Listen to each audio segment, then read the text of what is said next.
चलो बच्चों, ये जो क्लास है यह उस बच्चे के लिए इम्पोर्टेंट है जिसका 18 फरवरी को गणित का क्या है, एग्जाम है। ठीक है, तो ध्यान दीजिए, आज हम लोग वास्तविक संख्या के इम्पोर्टेंट क्वेश्चंस को डिस्कस करेंगे कि वास्तविक संख्या में ऐसा कौन सा प्रश्न है जो हम पढ़ ले और डायरेक्ट बोर्ड एग्जाम में क्या कर जाए, हमारे पास आ जाए। क्लियर है? तो अब हम लोग क्या देखने जा रहे हैं, क्लास 10th के लिए बोर्ड एग्जाम में वास्तविक संख्या का डायरेक्ट बोर्ड में क्वेश्चन आएगा उसका।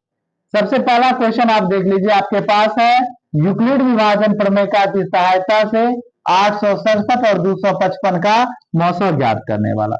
867 और 255 का मौसम ज्ञात करने वाला। तो सबसे पहले हम लोग क्या प्रक्रिया लगाते हैं, इस प्रोसेस में आप देखिए कि हमने उसका क्या लगा लिया, मौसम निकाल लिया। भाग विधि से क्या निकाल लिए, मौसम निकाल लिए।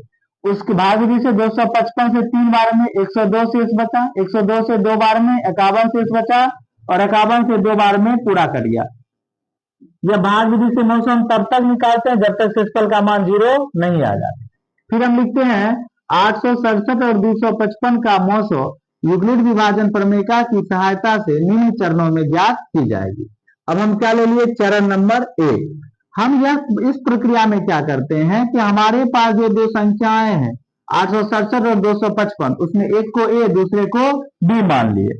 अब हम लिखते हैं यूक्लिड विभाजन प्रमेय का, यूक्लिड विभाजन प्रमेय का क्या होता है, ए बराबर B into Q plus R, जहां 0 less than equal to R less than B. A के जगह हमने किसका प्रयोग किया, 867 को, बी के जगह 255 को। कितनी बार में लगाए थे, 3 बार में, और शेषफल क्या बचा था, 102। यहाँ शेषफल का मान 102 है, क्या ये 0 के बराबर है, नहीं है। तो हम किस प्रक्रिया में आ जाएंगे, चरण 2 में। फिर हम क्या करेंगे, इसको मान लेंगे ए और ये हमारे शेषफल, इसको मान लेंगे बी। यूक्लिड विभाजन प्रमेय का लगाएंगे, ए बराबर B into Q plus R, 255 बराबर 102, यहाँ से 255 बराबर 102 और गुना 2 और प्लस में 51। यहाँ शेषफल का मान 51 है, यहाँ शेषफल का मान जो है वो 51 है और 8 डज नॉट इक्वल टू किसके, 0 के। तब हम क्या करते हैं, चरण नंबर 3 में आते हैं और इसको मान लेते हैं ए और इस शेषफल को मान लेते हैं कितना, बी। और जब इसमें हम भाग लगाए थे तो यहाँ आप देखिए कि क्या आया, 51 से कितनी बार में, 2 बार में। तो 51 से हम भाग लगा दिए, क्यू का मान 2 आया और आर का मान यहाँ 0 आ गया। ए बराबर B into Q plus R में 102 बराबर 51 गुना 2 प्लस 0, यहाँ आर का मान क्या प्राप्त हो गया, 0। अतः यह प्रक्रिया क्या हो गई, समाप्त हो गई। क्योंकि इस प्रक्रिया को हम तब तक जारी रखते हैं बच्चों जब तक इस शेषफल का मान 0 नहीं आ जाता। अब जब शेषफल का मान 0 हो गया तो 867 और 255 का जो मौसम है वह अंतिम भाजक, अंतिम बार में आपने किससे लगाया था, 51 से, ये इसका क्या हो जाएगा, इसका सटीक आंसर हो जाएगा। यूक्लिड विभाजन प्रमेय का से एक क्वेश्चन बोर्ड एग्जाम में रहता है, फाइनल है। आप इन सारे प्रश्नों को, ये टॉपिक यूक्लिड विभाजन प्रमेय का वाला टॉपिक को 2-3 प्रश्नों को लेकर घर पर क्या करेंगे, हल करेंगे। अगला प्रश्न आपके पास आता है, क्या सो देखिए। अगला प्रश्न है आपके पास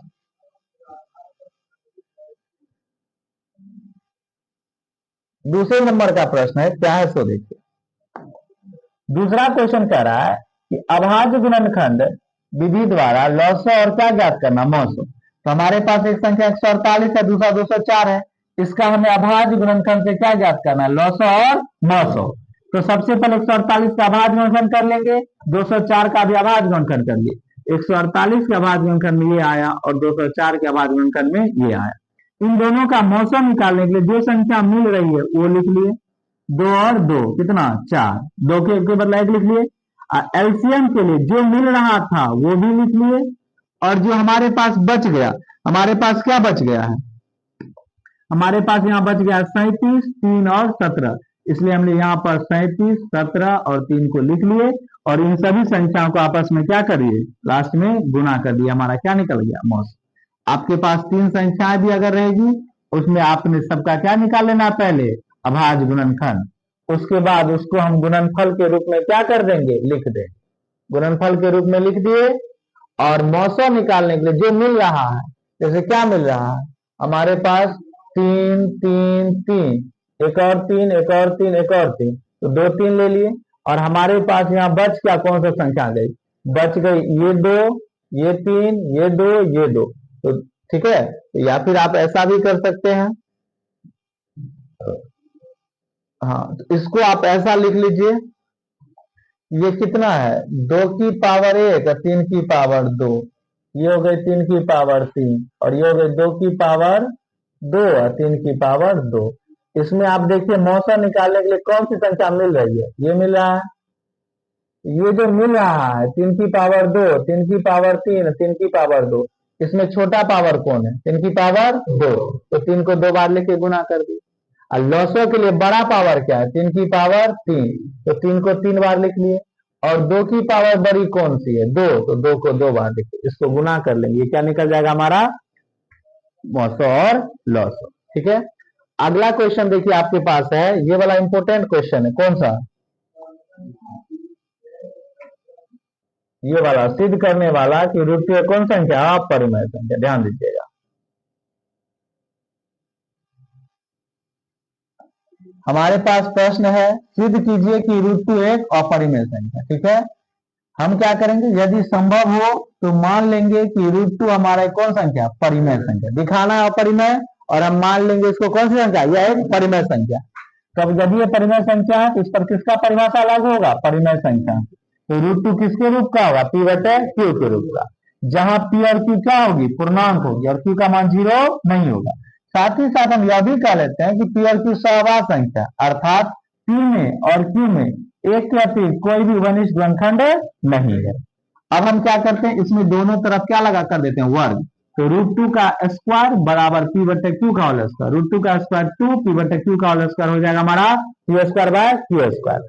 क्रॉस मल्टीप्लाई कर लेंगे तो पी स्क्वायर बराबर क्या हो जाएगा, 2 क्यू स्क्वायर। अगर पी स्क्वायर को 2 गुना क्यू स्क्वायर के रूप में लिखा गया है, इसका मतलब पी स्क्वायर किससे विभाजित है, 2 से। तो अगर स्क्वायर विभाजित है तो यहाँ पी भी किससे विभाजित हो जाएगा, 2 से, पी भी 2 से विभाजित हो जाएगा। आगे बढ़ते हैं,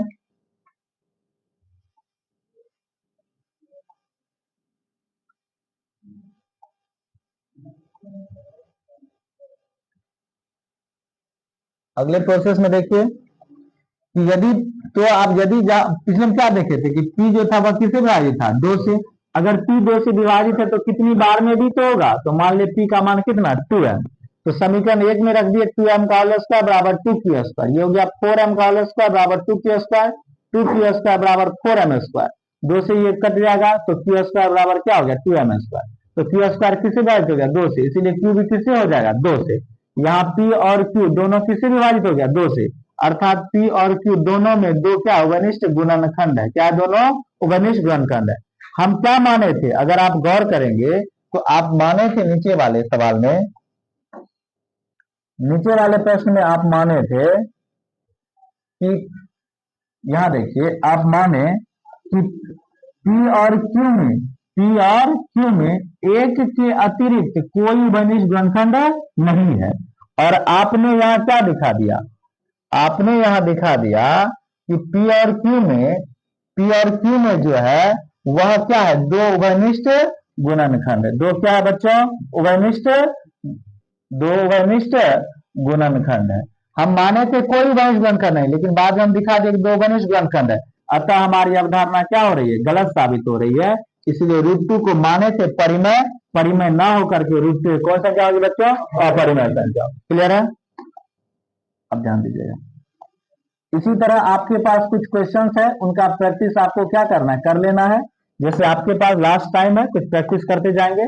जैसे मान लीजिए आपके पास एक क्वेश्चन है कि 3 + 5 रूट 2 को सिद्ध करना है, 3 + 5 रूट 2 को क्या करना, हमारे पास सिद्ध करना है। तो सबसे पहले आप क्या करेंगे, हम जानते हैं, सबसे पहले जो रूट वाला पोर्शन है उसको लिख लेंगे कि आप जानते हैं कि रूट 2 एक अपरिमेय संख्या, फिर यदि संभव हो तो माना कि 3 + 5 रूट 2 एक परिमेय संख्या।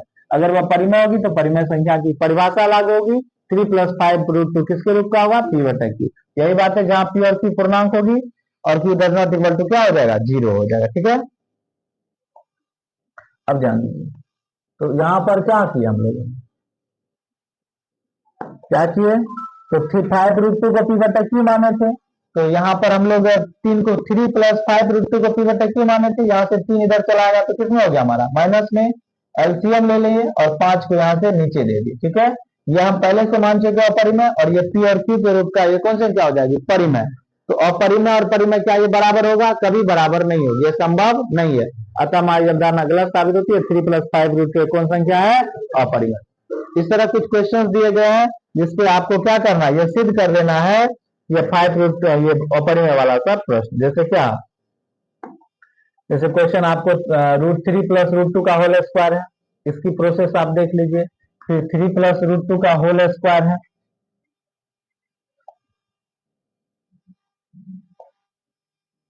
आगे आ जाइए। अगला क्वेश्चन फिर है आपके पास 3√5 कैसे सिद्ध करेंगे? तो हम √5 को पहले क्या मान लेंगे, यह कौन संख्या अपरिमेय है, जान रहे हैं। बाद में हम लोग कहेंगे कि 3√5 को कौन संख्या मान लिए, परिमेय। तो ये किसके रूप का होगा? p/q।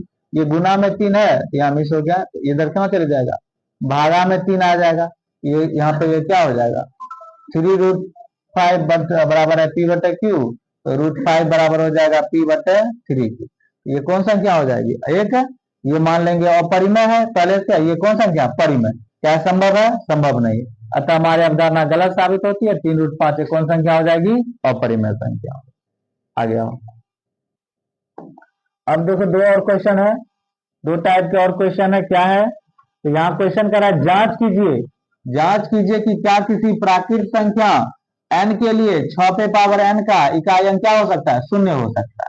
तो हम कहेंगे दी गई संख्या 6 पे पावर n है, 6 को ब्रेक किए 2 × 3 की पावर n, 2 की पावर n और 3 की पावर n। 6 पे पावर n का अभाज्य गुणनखंड 2 की पावर n और 3 की पावर n के रूप का है और अंकगणित के आधारभूत प्रमेय से यह क्या होगा, अद्वितीय। और हम जानते हैं कि किसी भी संख्या का इकाई अंक शून्य या अंतिम अंक शून्य तभी हो सकता है जब उसके, तो देखो क्वेश्चन है कि जांच कीजिए कि क्या किसी प्राकृत संख्या n के लिए 6 पे पावर n का इकाई अंक क्या हो सकता है, शून्य। तो दी गई संख्या 6 पे पावर n है, 6 का अभाज्य गुणनखंड कर ले 2 × 3 की पावर n हो जाएगी। उसके बाद मान लो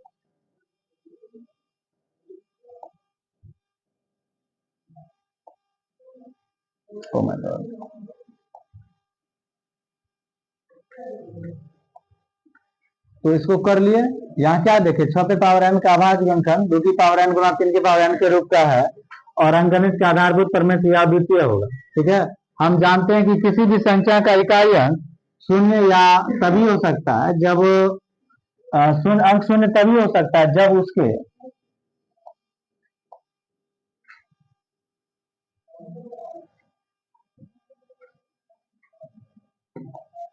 उसके अभाज्य गुणनखंड में 2 और 5 दोनों हो। अतः 6 पे पावर n का इकाई अंक शून्य नहीं हो सकता। क्यों? क्योंकि इसके अभाज्य गुणनखंड में केवल क्या था, 2 और 3 था। केवल क्या था छोटू, 2 और 3 था। 2 पे पावर n 3 पे पावर n था। हमको चाहिए 2 और 5, तभी जाकर इसका इकाई अंक क्या होगा, शून्य होगा। अगला क्वेश्चन है कि व्याख्या कीजिए कि 7 × 11 × 13 जोड़ 13 कौन संख्या, एक भाज्य संख्या, एक भाज्य संख्या। ठीक है, इसके लिए हम क्या कर रहे हैं, इस वाले पार्ट में जो कॉमन मिला है 13 ले लिए, बच गया 7 × 11 और ये 1, 11 7 77 1 78, 13 × 78, 13 को 13 लिख दिया, 78 को तोड़े तो 2 × 3 × 13। अंकगणित के आधारभूत प्रमेय से यह क्या होगा, अद्वितीय होगा। दी गई संख्या के 2 से अधिक गुणनखंड है और हम जानते हैं कि जिन संख्या के 2 से अधिक गुणनखंड होती है वह संख्या कौन संख्या होती है, भाज्य संख्या होती है। अतः दी गई संख्या कौन सी संख्या बाबू रे, भाज्य संख्या। ये 5 प्रश्न बोर्ड एग्जामिनी जो भी है उसके लिए अत्यंत महत्वपूर्ण है, वास्तविक संख्या के लिए। आप क्या करें, इन 5 प्रश्नों को, कौन कौन प्रश्न एक बार हम कर देते हैं। एक यूक्लिड विभाजन प्रमेय से, एक है कौन सा, यूक्लिड विभाजन प्रमेय से 900, अभाज्य गुणनखंड विधि से 900, √2 सिद्ध करने वाला और 7 × 11 × 13 जोड़ 13 एक भाज्य संख्या दिखाने वाला। उसके बाद आपको एक संख्या यूक्लिड, दूसरा अभाज्य गुणनखंड √2 और ये, और एक संख्या बच जाता है इकाई अंक कौन वाला, शून्य वाला, या इकाई अंक संख्या क्या होगा, शून्य वाला। ये 5 प्रश्न को आप देख लीजिए। इन 5 प्रश्नों में 2 प्रश्न जो बोर्ड 10th के एग्जामिनी है, जो इस पर एग्जाम दे रहे हैं, उसके लिए अत्यंत ही महत्वपूर्ण प्रश्न। क्लियर है बात है, समझ में आ गई होगी। चलिए ठीक।